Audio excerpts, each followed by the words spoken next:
নমস্কার, আমি সুদীপ্তা। এভি নিউজে আপনাদের সকলকে স্বাগত। প্রথমেই চোখ রাখবো নিউজ হেডলাইন্সে।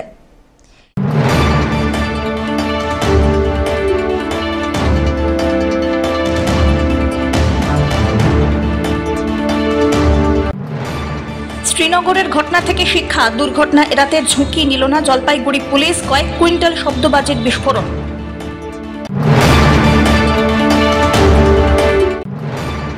বন দপ্তরের বিশেষ অভিযান, জাতীয় সড়ক থেকে বার্কিং ডিয়ার এবং সম্বরের দেহ উদ্ধার, ঘটনায় চাঞ্চল্য।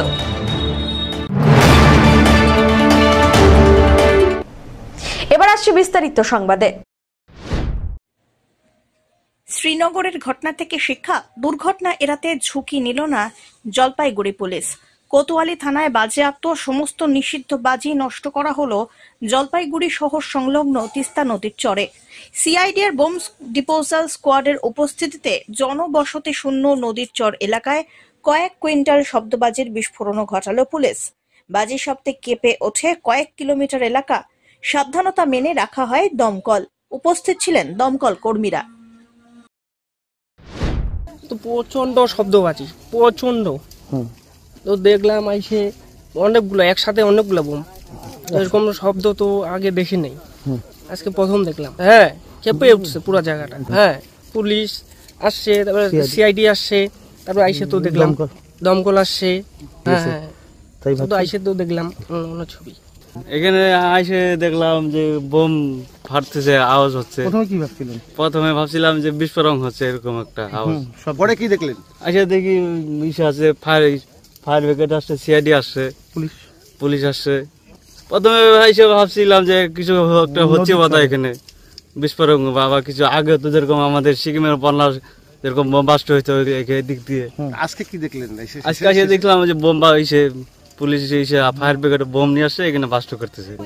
হঠাৎ করে আসলাম, দেখি বোম টম ফাটতেছে। তো ভয়েতে আমি মাছটা ধরে বিক্রি করে খাই, তো ওর জন্য আমি আতঙ্ক হয়ে গেছিলাম। ভয়ের জন্যই আমি আবার রিটার্ন বাড়িতে ব্যাক করে চলে যাচ্ছি। আমি প্রচন্ড শব্দ, ভিম ভাম করে আওয়াজ হচ্ছে। এখানে মনে করেন আমাদের প্রশাসনরা আছে, ওরা বলতেছে এদিকে যাবা না তুমি, ভয় আছে, সতর্কভাবে তুমি চলো, থাকো। মাঝে তো মাছ ধরে বিক্রি করে তুমি খাও, তোমার নিজের মানে পরিস্থিতি বজায় রেখে তুমি থাকো। আচমকা কি শব্দ শুনে ভয় পাচ্ছিলেন? আচমকা শব্দ কি মানে বোম মানে ঢাম ঢুম করে ফাটছিল। তো কি হচ্ছে বুঝতে পারেননি? আমি বুঝতে পারিনি, আমি তো নদীর পাড়ে থাকি, তো এরকম আওয়াজ হয় না। এত জোরে শব্দ না, এত আমি আওয়াজ শুনি নাই, আজকে মানে এরকম আওয়াজ হচ্ছে। আগে তো মানে এতদিন থেকে আমি বুঝতে পারি নাই, কিন্তু আজকে হঠাৎ করে আসে দেখি এরকম আতঙ্ক। ধীমান রায়ের রিপোর্ট।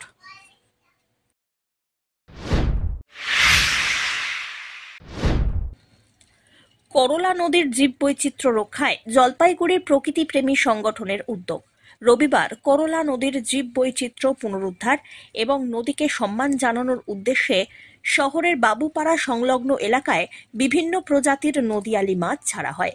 কর্মসূচিতে উপস্থিত ছিলেন সংগঠনের কনভেনার দীপাঞ্জন বক্সী, সদর বিডিও মিহির কর্মকার, ফিশারিজ দপ্তরের deputy director Ramesh Chandra Biswas, councillor স্বরূপ মণ্ডল প্রমুখ।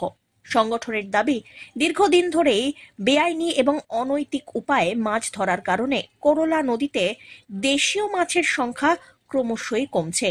বিষ প্রয়োগ, ইলেকট্রিক শক, চায়না দুয়ারি জাল, অতি ক্ষুদ্র ছিদ্রযুক্ত জাল ব্যবহার করে নির্বিচারে মাছ ধরার ফলে নদীর পরিবেশগত ভারসাম্যে প্রভাব পড়ছে।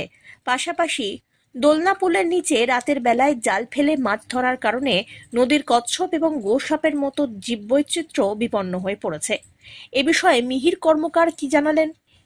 তিনি প্রকৃতিপ্রেমী সংগঠনের উদ্যোগকে প্রকৃতি রক্ষায় অত্যন্ত প্রশংসনীয় বলে মন্তব্য করেন। আপনারা মনে থাকলে আপনাদের মানে হয়তো কিছুদিন আগে একটা ঘটনা ঘটেছিল, এখানে চাইনিজ নেট দিয়ে মাছ ধরা হচ্ছিল। তখন আমি জানতে পারি বিষয়টা এবং সেই ব্যক্তিকে আমরা পাকড়াও করেছিলাম। তারপরে তার কাছ থেকে আমরা মানে ভালো রকমের চাইনিজ নেট, ফাঁস জাল যেগুলো আছে, যেগুলো অবৈধ, সেগুলোকে আমরা মানে তার কাছ থেকে বাজেয়াপ্ত করেছিলাম। এবং সেই ঘটনার পরে কিন্তু এই ধরনের যারা অসাধু কার্যকলাপের সঙ্গে যুক্ত ছিল তারা কিন্তু অনেকটাই সাবধান হয়ে যায়।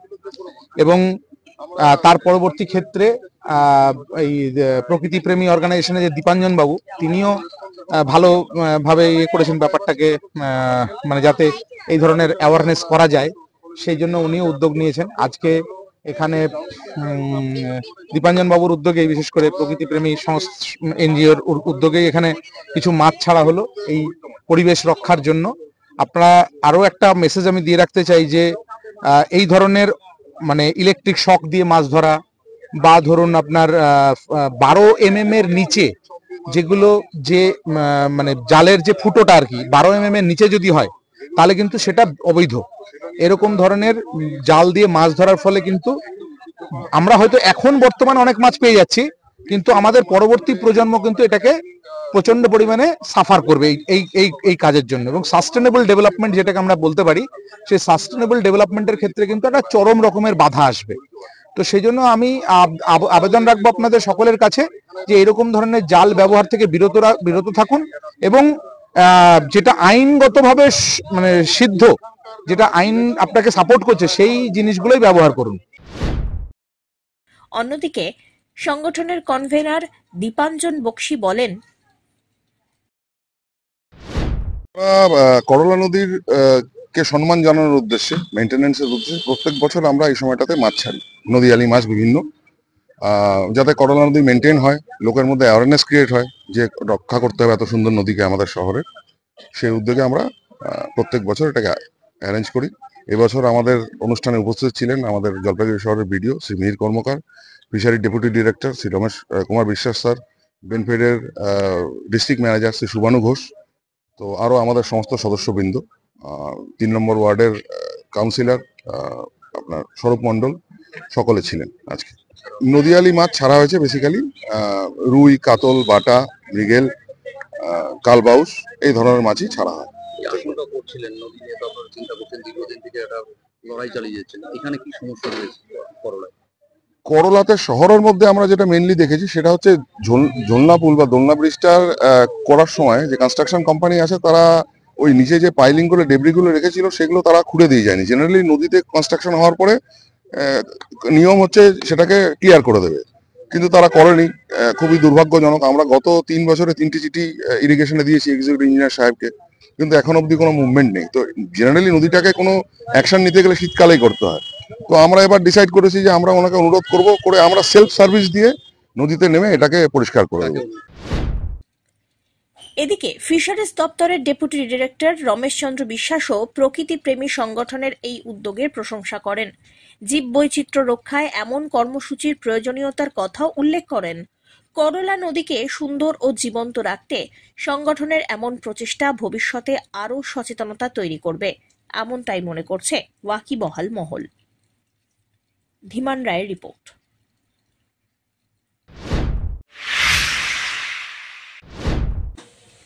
লাটাগুড়ি ও গরুমারা জঙ্গলের মাঝে জাতীয় সড়ক থেকে একটি বার্কিং ডিয়ার এবং একটি সাম্বরের দেহ উদ্ধার করল বন দপ্তর। গাড়ির ধাক্কায় সেগুলির মৃত্যু হতে পারে বলে অনুমান, যদিও বন দপ্তর সূত্রে জানা গিয়েছে ময়না তদন্তের পরে মৃত্যুর আসল কারণ সম্পর্কে জানা যাবে। এদিন সকালে ওই দুটি বন্যপ্রাণীকে জাতীয় সড়কে পড়ে থাকতে দেখেন পথ চলতি জনগণ। খবর দেওয়া হয় বন দপ্তরকে। পরে বনকর্মীরা এসে দুটি বন্যপ্রাণীকে উদ্ধার করে নিয়ে যায়। গরুমারা এডিএফও রাজীব দে জানিয়েছেন, জাতীয় সড়ক থেকে একটি বার্কিং ডিয়ার ও একটি সম্বরের দেহ উদ্ধার হয়েছে। ময়না তদন্তের পরে মৃত্যুর আসল কারণ জানা যাবে।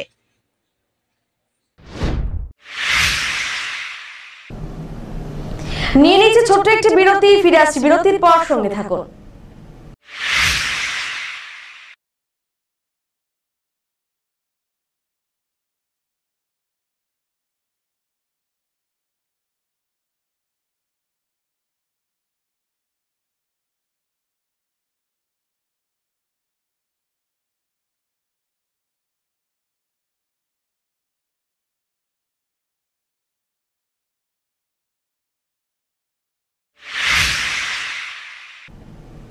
ফিরে এলাম বিরতির পর। জলপাইগুড়ি ডিস্ট্রিক্ট জুবিন গর্গ ফ্যান ক্লাবের উদ্যোগে সঙ্গীত শিল্পী জুবিন গর্গের জন্মদিন উপলক্ষে একাধিক কর্মসূচির আয়োজন হচ্ছে। আগামী 18ই নভেম্বর অনুষ্ঠিত হবে এই বিশেষ কর্মসূচি।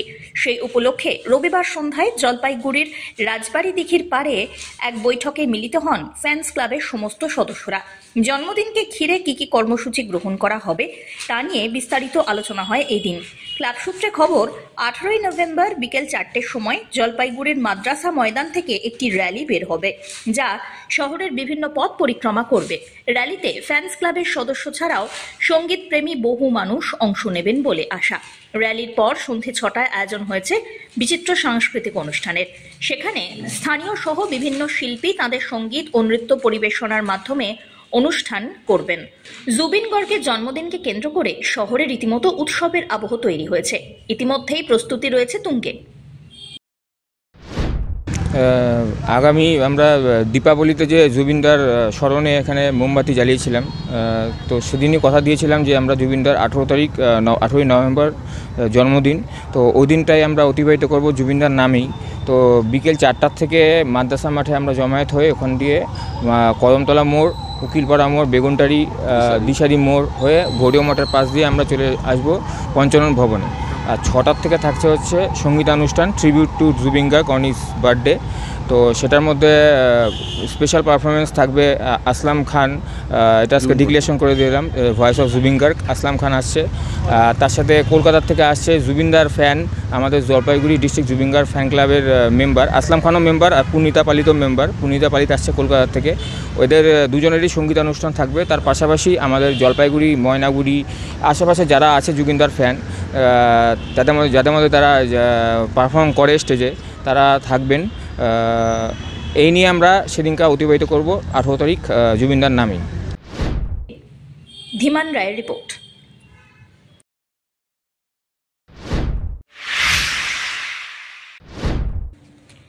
এসআইআর আতঙ্কের জেরে রাজ্যে ফের উঠল মৃত্যুর অভিযোগ। জলপাইগুড়ি সদর ব্লকের সাউথ বেরুবাড়িতে কমলা রায় নামে এক ব্যক্তি আত্মঘাতী হন। এই মর্মান্তিক ঘটনায় প্রতিবাদে সাউথ বেরুবাড়ি অঞ্চলের টোটো চালকরা অর্থ দিবস পালন করলেন। এদিন সাতকুড়া বাজারের কয়েকশো টোটো চালক রাস্তায় টোটো রেখে এসআইআর এর বিরুদ্ধে বিক্ষোভ প্রদর্শন করেছেন বলে জানা গিয়েছে। আজকে সাতকুড়া বাজারের টোটো ইউনিয়নের সদস্য কমলা রায় এসআইআর আতঙ্কে সে আত্মহত্যার পথ বেছে নেয়। এই জন্যই আজকে সারাদিন ব্যাপী নয়, আজকে অর্ধ দিবস আমরা টোটো বন্ধ রেখে তার আত্মার শান্তি কামনা করি এবং আমাদের ব্লক নেতৃত্ব শুভঙ্করদার নেতৃত্বে আমরা সাতকুড়া বাজারে কমলা রায়ের স্মরণসভা পালন করি এবং শুভঙ্করদার নেতৃত্বেই আমরা তার বাড়ি যাই এবং তার পরিবারকে, কমলা রায়ের পরিবারকে আমরা আশ্বাস দেই আমরা পার্টিগতভাবে আমরা তার পরিবারের পাশে থাকব। এই বার্তা দিয়েই আজকে আমাদের কর্মসূচি আমরা এখানেই সমাপ্ত করি। জমিতেই পড়ে যাচ্ছে ধান। জলের মধ্যে শুকিয়ে পড়া ধান গাছ থেকে অঙ্কুর বেরিয়ে গমের মতো অবস্থায় পৌঁছে গেছে ফসল। এমনই পরিস্থিতিতে সম্পূর্ণ ক্ষতি এড়াতে কিছুটা ধান রক্ষা করার আশায় কাঁচা ধান কাটতে বাধ্য হচ্ছেন কৃষকরা। মান্থা প্রকৃতির দুর্যোগে ক্ষতির মুখে পড়েছে জলপাইগুড়ি সদর ব্লকের বোয়ালমারির নন্দনপুর অঞ্চলের একাংশের কৃষকরা। দীর্ঘ সময় জলমগ্ন থাকার কারণে ধান রীতিমতো পচে যেতে শুরু করেছে, এমনটাই জানান স্থানীয় বাসিন্দা মিনা রায়।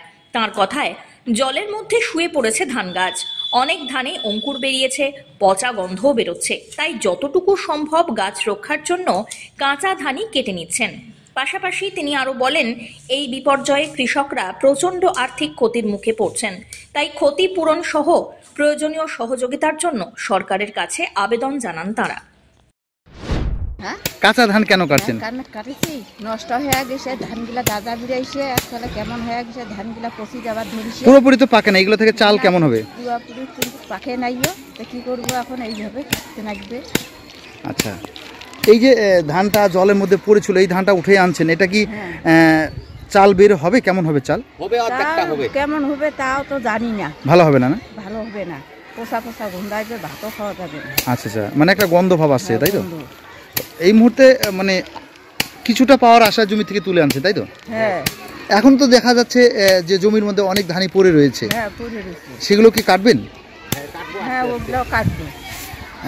ধান কি পচে যাচ্ছে ইতিমধ্যেই? হ্যাঁ পচে যাচ্ছে, কি পা তোলা আছে বুঝি। আচ্ছা, কি বলবেন, সরকারের কাছে কি সাহায্যের আবেদন করবেন? করলে তো ভালোই হয়, মানে সাহায্য করলে ভালো হয়। হ্যাঁ সাহায্য করলে। সব্যসাচী মজুমদারের রিপোর্ট।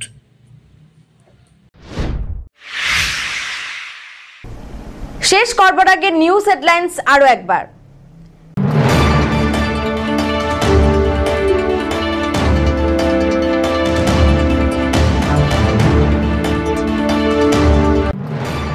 শ্রীনগরের ঘটনা থেকে শিক্ষা, দুর্ঘটনা এড়াতে ঝুঁকি নিল না জলপাইগুড়ি পুলিশ, কয়েক কুইন্টাল শব্দবাজির বিস্ফোরণ।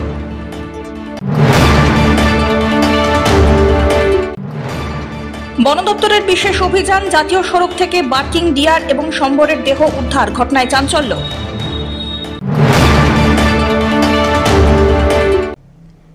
এখনকার মতন এভি নিউজ এ পর্যন্তই। পরবর্তীতে আসছি আরো সংবাদ নিয়ে, দেখতে থাকুন আমার ভিশন। নমস্কার।